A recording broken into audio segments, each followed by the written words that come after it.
Salut à tous, mes prédictions pour le combat Daniel Cormier contre Anthony Rumble Johnson qui aura lieu à l'UFC 210 à New York le 8 avril prochain.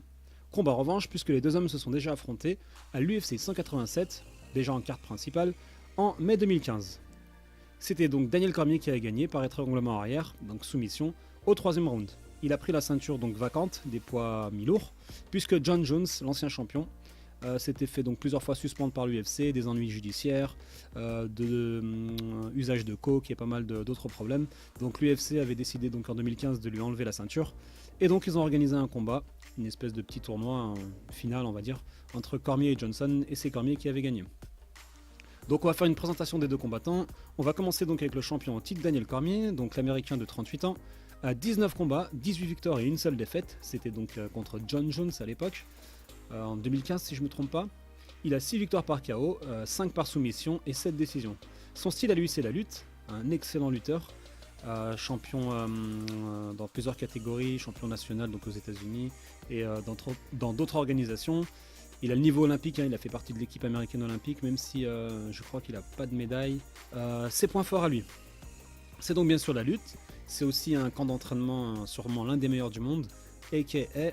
American Kickboxing Academy, donc avec Cain Velasquez, ancien champion poids lourd, Luke Rockhold, ancien champion poids moyen, et Khabib Nurmagomedov, qui à mon avis sera très bientôt champion dans la catégorie sûrement léger, quand il a réglé ses problèmes de poids je pense. Sinon, autre point fort c'est le cardio, un peu comme Cain Velasquez, le cœur, le courage, donc des qualités essentielles dans les sports de combat. Par contre, il y a des points faibles. Le premier, bien sûr, c'est l'âge, 38 ans, quelqu'un qui a commencé sa carrière de MMA assez tard, donc ce qui fait que ça va jouer, je pense, en particulier contre quelqu'un de 5 ans plus jeune. Anthony Rumble Johnson est d'extrêmement puissant.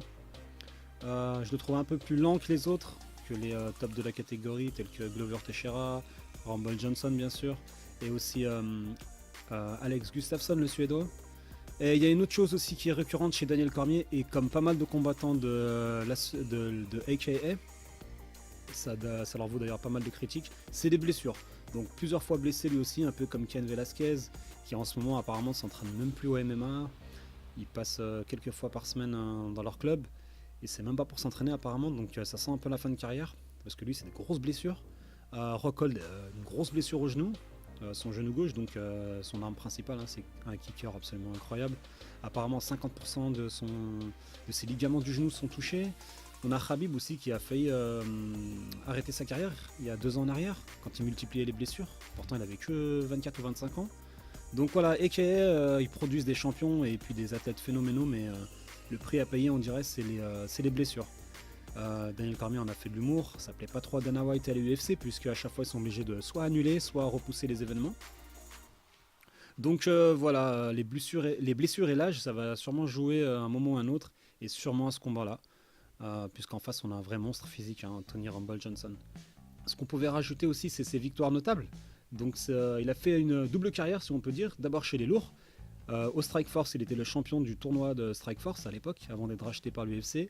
Il avait vaincu en finale George Barnett, ancien champion poids lourd de l'UFC. Il a une victoire aussi impressionnante face à Bigfoot Silva par KO, au premier round, il y a quelques années en arrière. Bigfoot à l'époque où il avait battu Fedor, quelqu'un qui était très très fort à l'époque. Frank Mir, ancien champion poids lourd. Roy Nelson, un des plus gros frappeurs de l'UFC. Très très dur, très coriace, il a réussi à le dominer au point. Et chez les mi-lourds, donc puisqu'il est descendu en 205 livres, soit 93 kg, il a battu donc Rumble déjà, quand même, l'un des hommes les plus dangereux de l'UFC. Dan Anderson, multiple champion du Pride, une légende. Gustafsson, l'un des plus talentueux mi-lourds du moment, et aussi Anderson Silva. Alors Anderson Silva c'est particulier puisque c'était à l'UFC 200 l'année dernière en été, et en fait John Jones s'était fait on va dire choper pour produits illégaux. En fait il prenait une sorte de Viagra et dedans il y avait des produits interdits par l'USADA. Ils sont assez stricts, donc plus rien ne passe avec eux, même certains médicaments passent pas. Donc c'est pas vraiment pour moi une victoire qui vaut quelque chose, puisque Anderson Silva, bon déjà lui aussi c'est plus le combattant d'il y a quelques années, mais aussi il a pris le combat à la dernière minute, puisque c'était 2-3 jours avant le combat. Ça reste quand même Anderson Silva, quelqu'un d'extrêmement dangereux. D'ailleurs, vous pouvez voir le combat sur YouTube, il l'a mis en danger avec des kicks. au ventre sur le dernier round. Bon, Anderson Silva, il a pris le combat donc à la dernière minute, il n'était pas vraiment préparé, il était en surpoids. Et DC a employé son schéma habituel, donc mettre au sol, épuiser l'adversaire, lui mettre des coups jusqu'à que l'arbitre soit arrête le combat, soit le gong sonne. Donc voilà, il y a une chose qu'il faut savoir, c'est que s'il est descendu en poids mi-lourd, c'est que Ken Velasquez, il y a quelques années, dominait la catégorie poids lourd. Et comme c'est de grands amis, DC avait donc décidé de descendre en poids mi-lourd. Parce que voilà, il arrivait très très vite au top 3 et il savait à un moment ou à un autre qu'il ne serait jamais champion de l'UFC s'il restait dans cette catégorie, puisqu'il ne voulait pas affronter son meilleur ami Ken Velasquez. Donc il avait fait le choix de descendre en poids mi-lourd. La question que je me pose, et on verra ça peut-être justement le 8 avril prochain et les jours d'après, est-ce que s'il perd le combat contre Johnson, est-ce qu'il y aura une trilogie ou est-ce qu'il peut retourner en poids lourd, puisque comme je l'ai dit, Ken Velasquez apparemment ça sent la fin pour lui avec toutes les blessures qu'il a eues. Et franchement je le vois, même si pour moi c'est l'un des meilleurs poids lourds de tous les temps avec Fedor et d'autres, Velasquez je le vois pas revenir au top perso. Et est-ce que ça fait une sortie de secours au cas où DC n'arrive pas à vaincre, que ce soit John Jones pour un combat revanche ou Rumble au match 2 et peut-être 3. 38 ans, ça sent la fin de la carrière aussi pour lui. Donc quoi qu'il arrive après ce combat, je pense qu'il y aura quand même une porte de sortie chez les lourds. Mais est-ce qu'il va vouloir affronter des monstres comme Stipe Miocic ou le Brésilien Junior dos Santos? C'est à voir. Donc voilà, c'était la présentation de DC. Maintenant on va passer à Anthony Rumble Johnson. Donc faut savoir une chose, c'est qu'en ce moment, et tout le monde le dit, c'est le combattant le plus flippant, le plus impressionnant de l'UFC. C'est quelqu'un donc qui a 33 ans, 22 victoires, 5 défaites, pour un total donc de 27 combats. Il a 16 KO quand même à son actif, 6 décisions. Par contre ce qui est intéressant, c'est les 5 défaites qu'il a, c'est une par KO et 4 par soumission. Et très souvent c'est un étranglement arrière, après avoir été épuisé par l'adversaire. Il est classé donc premier parmi les challengers chez les poids mi-lourds, classement UFC bien sûr. Son style à lui donc c'est la lutte, c'est un très très bon lutteur comme la plupart des Américains et combattants de l'UFC américain. C'est aussi la boxe et là pour le coup il se fait surnommer donc le Mike Tyson de l'UFC, a vraiment regardé ses combats contre Lil Nog, Antonio Rogerio Nogueira, Gustafsson et d'autres. C'est incroyable la force qu'il a la force de frappe qu'il a dans les mains, gauche comme droite, crochet, hypercute direct, c'est absolument incroyable. En plus d'être rapide, c'est vraiment plus personne veut l'affronter aujourd'hui, tellement que c'est un gros risque pour la suite de sa carrière. Teixeira battu en 19 secondes, c'est son dernier combat. Manoua en moins d'une minute je crois. Gustafsson en 3 minutes, enfin c'est incroyable, la force qu'il a, la puissance, l'explosivité, la rapidité et une très bonne lutte aussi, donc tous ces points forts donc je pense vont jouer un rôle le 8 avril. Pour ce qui est de ses points faibles, il y a deux choses. Il est critiqué pour entre guillemets son cœur, le courage, puisque c'est quelqu'un qui lorsqu'il est dominé, c'est un peu le lion qui devient comme un chat, d'après certains de ses anciens coéquipiers d'entraînement ou de ceux qui l'ont vaincu. Mais bon, ça on peut pas juger tellement le cœur, le courage d'un adversaire. Moi je pense que tous ceux qui montent sur un ring, un tatami ou un octogone ou n'importe quelle surface de combat, pour moi c'est quelqu'un de courageux. Je pense pas qu'il ait peur de qui que ce soit, mais peut-être quand il faut puiser dans les derniers dans les derniers retranchements, peut-être que là il manque un peu je dirais c'est pas du courage, mais une espèce de motivation voilà quoi. En tout cas, il y a un vrai problème, il a un vrai gros défaut, c'est le cardio.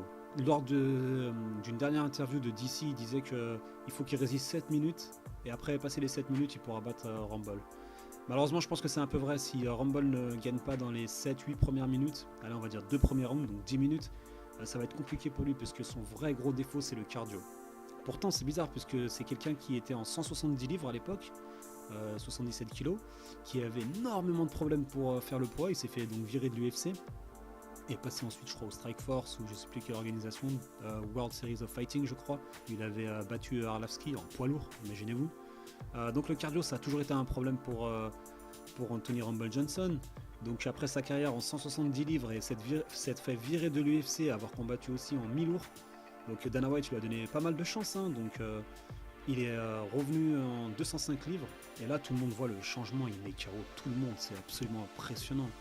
On peut voir donc des victoires, comme je l'ai dit tout à l'heure, face à Glover Teixeira, l'un des plus dangereux mi-lourds de l'UFC. En 19 secondes, Ryan Bader en 1 minute. KO pareil, Jimmy Manuwa, l'anglais en, je crois, 2 minutes KO. Alex Gustafsson en 3 minutes, je crois. Nogueira en 3 minutes aussi, je crois. C'est absolument incroyable. C'est absolument incroyable. Mais ça pêche toujours au niveau du cardio. Je ne sais pas si c'est sa préparation. Est-ce que c'est le trop plein de muscles? On le voit, hein, comment il est massif. Je sais pas. En tout cas, une chose qui est sûre, c'est que il porte bien le surnom de Mike Tyson de la division, puisque je pense vraiment que les 5 premières minutes, on va dire le premier round et début du deuxième, c'est le combattant le plus dangereux aujourd'hui de l'UFC. Mes prédictions maintenant, je pense que voilà, c'est un peu facile à dire, mais si il ne le met pas KO le premier début du deuxième round, Anthony Johnson va perdre encore une fois par épuisement et soumission sûrement, ou ground and pound de Daniel Cormier. Cormier, je pense pas qu'il va changer sa technique par rapport à tous ses combats et par rapport à leur premier round. Il va arriver, utiliser sa lutte phénoménale, va le prendre, le mettre au sol, l'épuiser, l'user, jusqu'à qu'il soit à bout de souffle, lui mettre des coups de poing au sol, et faire ça jusqu'à que Anthony Johnson craque. Faut savoir une chose, c'est qu'avec les nouvelles règles de coupe de poids, l'UFC, ils font la pesée officielle, si vous voulez, à 10h du matin la veille. Ce qui leur laisse en gros toute la journée de la veille, plus le jour du combat, pour récupérer, se réhydrater, se reposer et surtout reprendre du poids. Et je pense que quelqu'un comme DC, qui perd énormément de poids, il va reprendre facilement, je pense, 5 kilos, voire peut-être 10, le soir du combat. Donc il va être lourd, il va être très puissant, et il va l'utiliser, je pense, pour épuiser Rumble. Quoi qu'il arrive, un combat commence toujours debout, donc les chances de Rumble, ça sera le premier round, comme je l'ai dit, et un peu le début du deuxième. Et ça sera sa boxe, sa lutte défensive, donc arrêter les takedowns de DC, peut-être le prendre en uppercut ou en coup de genou. Il faut savoir que c'est un très bon kicker aussi, Anthony Rumble Johnson, surtout le high kick, le coup de pied à la tête. Très très puissant, il a mis plusieurs personnes KO comme ça, quand il était en 170 livres. Donc voilà, les deux combattants ont leur chance, hein, toujours, de toute façon c'est toujours comme ça dans les combats, en particulier le MMA, un coup peut tout changer. Mais ma prédiction pour moi c'est la suivante. Le premier round et la moitié du deuxième round, ce sera le temps que Rumble aura pour mettre KO d'ici. Debout donc avec sa boxe et ses kicks. S'il n'arrive pas à faire ça, deuxième round, troisième round, quatrième round, grand max, le combat pour moi ira pas au-delà de 4 rounds. Ça sera une soirée cauchemardesque pour Rumble. Et DC va le mettre au sol, le mettre contre la grille, contre la cage, et l'épuiser et le finir à tout moment. Par une soumission, encore une fois, je pense. C'est ce qui se passera si on dépasse les 3 rounds. Ou peut-être en grand pound au sol. Mais bizarrement, j'ai envie de donner la victoire à Rumble, puisque parfois on a l'impression que les combattants c'est comme si c'était écrit, leur heure est venue. On peut le voir avec Conor McGregor, la confiance qu'il a accumulée, et aujourd'hui les combats qu'il fait et les prédictions qu'il dit lui-même. Rumble a promis de le mettre KO, donc d'ici en premier round ou au deuxième. Et voilà, je pense qu'il a corrigé ses erreurs, en particulier donc sa lutte défensive et son cardio. J'en suis sûr qu'il a travaillé dessus depuis presque un an. Et il va nous réserver des surprises. Le truc de Daniel Cormier par rapport à son âge et aussi son style, et aussi le camp d'entraînement et les multiples blessures, c'est que je vois pas trop comment il peut encore évoluer. Qu'est-ce qu'il va travailler de différent par rapport à Rumble? Certes, il a un sacré menton, c'est l'un des seuls à avoir tenu face à Rumble 3 rounds avant de le soumettre. Il a pris quand même 2 grosses droites, hein, on peut revoir le combat sur YouTube, qui l'ont sonné et mis au sol, mais il l'a pas fini. Donc voilà, je vois pas trop d'ici comment il va changer quelque chose surprendre Rumble. C'est pas un kicker, son jeu est extrêmement efficace, hein, lutte plus ground and pound. Très bon aussi debout, mais pas au niveau de Rumble.